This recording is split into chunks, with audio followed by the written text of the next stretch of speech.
안녕하십니까. 동두천교회 백명훈 목사입니다. 오늘은 고린도전서 12장 12절부터 31절까지의 말씀을 가지고 너희는 그리스도의 몸이요 라는 제목으로 잠시 묵상하는 시간을 갖도록 하겠습니다. 온전한 하모니와 앙상블이 이루어진 음악을 들을 때 아름답게 들리며 감동을 받습니다. 아무리 훌륭한 연주라도 오케스트라나 협연자들과 조화를 이루지 못해 어울림이 없다면 음악을 망치게 될 것입니다. 이처럼 어울림과 조화는 너무나 중요합니다. 몸에 붙어있는 지체는 어느 것 하나 쓸모없거나 불필요한 것이 없이 다 요긴하며 귀한 것입니다. 하지만 그 지체 하나하나의 모양이나 기능은 각각 다릅니다. 그래서 어느 지체는 겉으로 드러나는 영광을 받기도 하지만 어떤 지체는 더 중요한 역할을 하면서도 존귀하게 여김받지 못하기도 합니다. 하지만 하나님께서는 모든 지체를 공평하게 유지시키기 위해 부족한 지체에게 존귀를 더하셨다고 했습니다.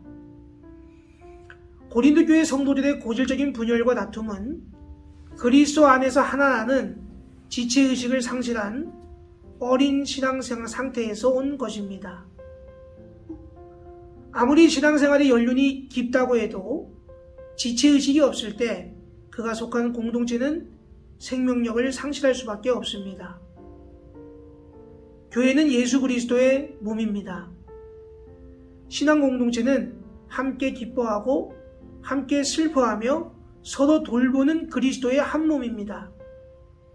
바울은 교회를 몸의 개념으로 설명합니다. 한 몸에 여러 지체가 있는 것처럼 그리스도의 몸인 교회에도 많은 지체가 있습니다. 바울은 모든 성도가 한 몸에 붙어있는 지체임을 강조합니다. 유대인이나 헬라인이나 종이나 자유인이나 모두 한 몸인 것은 한 성령으로 세례를 받았기 때문입니다. 차이가 있지만 그리스도 안에서는 함께 한 몸이 되는 것입니다. 또한 바울은 한 몸에 붙어있는 지체들로 서로 존중히 여겨야 한다고 말합니다. 몸에는 각각 다른 기능이 필요합니다. 우리가 하나의 지체이면 몸이 될 수 없습니다.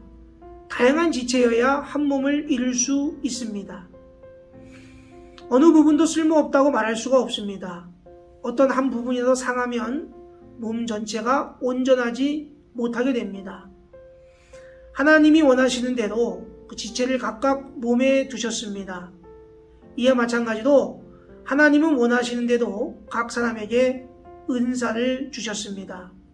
그러므로 서로 시기하거나 탐내지 말고 자신에게 주신 은사대로 하나님을 섬겨야 합니다. 교회는 그리스도의 몸임을 잊지 말아야 합니다. 성도는 뽐낼 것도 없고 열등감을 가질 필요도 없습니다. 성도는 은사가 각각 다르다는 것을 인정하고 대립과 불평의 관계가 아닌 상호 보완의 관계를 맺어야 합니다. 그렇게 할 때 이 교회가 아름다운 공동체를 이룰 수가 있는 것입니다. 각각 받은 은사대로 서로 섬기며 그리스도의 몸인 교회를 세워가시기를 주님의 이름으로 축복합니다.